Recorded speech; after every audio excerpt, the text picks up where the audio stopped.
Ravana malala mpifaliana zao ntsika miona toy zao indray a amin'ity talata masina ity afanarantsika ina fijalian' Jesosy Kristy ny amin'izay tokony fantatsika mba ara-mofinaina. Ho aminareo aneny fahasoavana, famondram-po, fiedanana afan'Andriamanitra ray sy Kristy Jesosy tombontsika. Amen. Talata 10 aprily 2022 vanjiantsika ny lohevitra hoe velona ny tombo. Andeha ry havana idera sy ankalazan'Andriamanitra isika. Andriamanitra niderako ny teniny, Jehovah niderako ny teniny, Andriamanitra nitrokiko ka tsy mba tahotra aho. Inona nataony olo amiko? Nivaha taminao Andriamanitra dia anatina fanampisaorana ho anao, fa efa nanavaka ny fanahiko tamin'ny fahafatesana ianao. Eny, nanavaka ny tongotra ianao mba tsy ho solafaka. Andehanako anatrehan'Andriamanitra amin'ny fahazavany velona. Amen.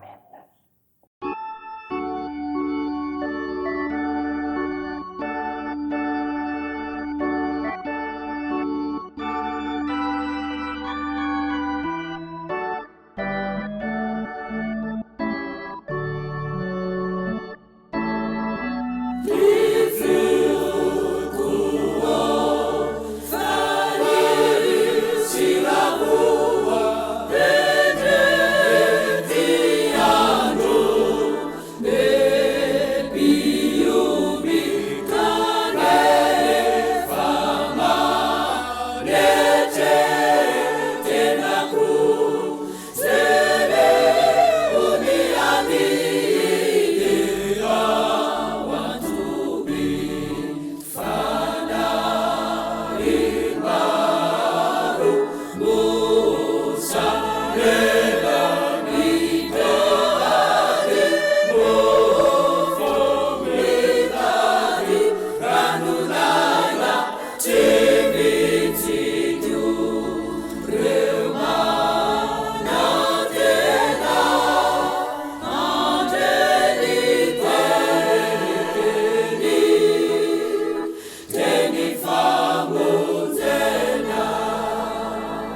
hivavaka isika. Ry Tompon'Andriamanitra io, Andriamanitra efa nitsangana tamin'ny mahatao amin'i Jesosy Kristy ianao ka miendrika hideraina. Ary tsy misy manakana anao izany no ny serinao sy ny asanao. Matsiaro sy mitsinjo ary mamonjy sy miaro anay. Misaotra anao izahay ny amin'ny fandamianao ny fiainanay fa afaka manavoatrany anay ianao ary mijoro vavim-benao ny amin'izany koa izahay.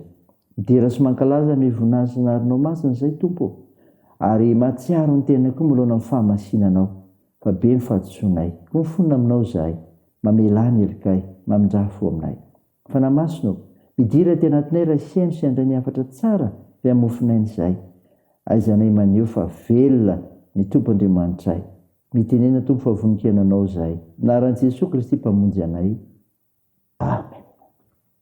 Ny ofinainao antsika amin'ity ravana malala dia hitanao amin'ny epistily voalohany soratan'i Paoly ao an Tesalonianina. Tesalonianina voalohany 4:7-10 ka hatramin'ny 8:20. Nivaky toy izao aminaran'i Jesosy. Fa tsy naitsy ho fantatrareo zalany amin'izay modimandry, mba tsy haleovanareo tahaka ny sasany izay tsy manana fanantenana. Fa raha inontsika fa efa maty Jesosy sady efa nitsangana indray, dia toy izany koa ny tonan'Andriamanitra izay efa notomary tao amin'i Jesosy iaraka aminy. Fa izao no lazainay aminareo amin'ny tenin'ny Tompo, isika izay velona ka mbola mitoetra mandra-piavin'ny Tompo, dia tsy mba hialoha izay efa notomary tsy akory. Fa ny tenan'ny Tompo no hidina avy any an-danitra amin'ny fiantsoana sy ny feon'ny arikanjely ary ny tropetra'Andriamanitra, ka izay maty eo amin'ny Kristy no hitsangana aloha. Ary efa afaka izany dia isika izay velona ka mbola mitoetra no akarina hiaraka aminy eo any amin'ny rahona hitsenan'ny Tompo any amin'ny habakabaka. Dia eo any amin'ny Tompo mandrakarivo isika, koa dia mifampinoana ianareo amin'izany teny izany. Amen. Ray masino, manamasinanay amin'ny fahamarinana, ny teninao ny fahamarinana. Amen. Ry havana malala, ho aminao hatrany ny fiadanan'i Jesosy Kristy ilay nandresy ny fahafatesana ary fanantenana tsara ho anao koa. Mofinaina vakina tamintsika teo, Tesalonianina voalohany 4:7-12. Dia nilazan'i Paoly tamin'ny kristianina tao Tesalonika ny amin'ny havian'i Kristy sy ny toetry ny kristianina izay nodimandry. Misy fanontaniana tena nanahirana ny sain'ny Tesalonianina ity ravana. Ny kristianina izay maty amin'izao fotoana izao ve tsy mba nananjara amin'ny fiavian'i Jesosy Kristy na ny fiainana hoentinao amin'izay mino azy amin'izay fotoana izay? Ny fisian'ny olona maty teo amin'ny fiangonana voalohany mantsy dia mampikorotana ny sain'izy ireo, koa mba ampitonian'i Paoly ny ahihany sy ny eritreriny tsy mandry amin'ny roapiny ireo. Dia izao ny ampiasa ny teny hoe nodomandry Paoly. Nampiasa ny teny hoe nodomandry izy. Hoy Paoly hoe tsy naitsy ho fantatrareo ny amin'ireo izay efa nodomandry. Midika teny hafa ilazany io teny io dia ny hoe maty. Nahoana kosa nefa ny nodomandry ny teny nampiasaina eto, satria misy hevitra ao ambadika izany manao hoe ny olona mandry na dia sary maty azy izany dia mbola hifo, ary ny mifo dia ilazany indray ny mitsangana amin'ny maty. Izao koa rehefa efa maty Jesosy nefa nitsangana tamin'ny maty, manaran'i Paoly koa izany. I Jesosy nefa nisantatra izany tamin'ny nahafatesany sy nitsanganany tamin'ny maty, ka entina ampahirezina ny mpino koa izany, izay mino azy na dia maty azy dia hitsangana amin'ny maty koa tahaka azy.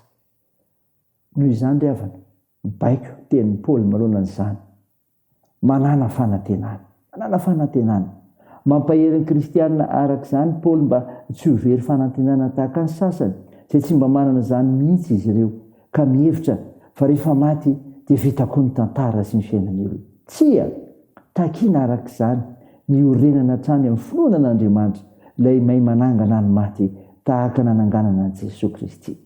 Ry havana malala, zava-dehibe no azonao mandray izany indray ny amin'ny fanantenanao velona io, ka hafantaranao ny fahafatesana izay mbola anjohanao koa, ka hitehirizanao ny finoana izany fa mbola hitsangana ianao rehefa ho avy Jesosy. Ray izany ry havana, ho voninahitr'Andriamanitra. Ndeha hivavaka isika. Andriamanitra, misaotra no mofinaina nomenao anay izay milaza ka miresaka ny toeniny nodomandry ka nilazana fa efa maty Jesosy nefa nitsangana tamin'ny maty, ka tokony hanana fanantenana ny amin'izany ianao ny fahafatesana. Mivavaka aminao izay ny amin'ny asa nomenao anay ivelomanay, ianao no navoanay hatrany ny fandraisana ny mpiara-miasa rehetra sy eo ny voninahitra ao. Tompo, meo asy re mitady izany. Tompo, mivavaka aminao izay ho andreo marary mila ny vavaka koa, atsoro ny tananao anendriny roa sy ny aretina rehetra. Toa ny asa fitsaboana, atanjao ireo azony manjo, ampio ireo maresoikiola sy sahirana. Tsonjovy ireo ny ampigadrana, mitaheny amin'ny azakazaka ataonay, ka ampirezinao anay amin'izay ataonay sy ny fikasanay. Tao io ny fianarana, ny fitezana ataonay. Tompo, vonjeo firenenay, eny avotsy zahay, aminaran'i Jesosy Kristy mpamonjy anay izay vavahanay, no angatanay izany. Miaraka amin'ilay vavaka nampimbonina anay manao hoe: ranay ao izay ny an-danitra, ao masiny ane ny anaranao, ho tonga ane ny fanjakanao, atao ane ny sitraponao etsy an-tany ho tahaka ny an-danitra. Mionay an'io izay anona sahaza ao anay, ary mamela ny elikay tahaka ny namelanay izay meloka taminay, ary aza mitondra anay amin'ny fakapanahy, fa manafanay amin'ny ratsy, fanao ny fanjakana sy ny hery, ary ny voninahitra mandrakizay. Amen. Raisa finoana riavana ny tsodrana tolotra anao aminaran'i Jesosy Kristy mpamonjy antsika. Engany Jesosy Kristy tompontsika sy ilay Andriamanitra raintsika izay efa tiantsika, ka nomeny antsika fampinoana marak'izay fanantenana tsara amin'ny alalan'ny fahasoavana. Ampionina ny fonareo ary ampaserina nareo anao izay tsara rehetra na amin'ny asa na amin'ny teny. Amen. Ho an'Andriamanitra irery ny voninahitra amin'ny anaran'ny Ray sy ny Zanaka ary ny fanahy masina. Amen.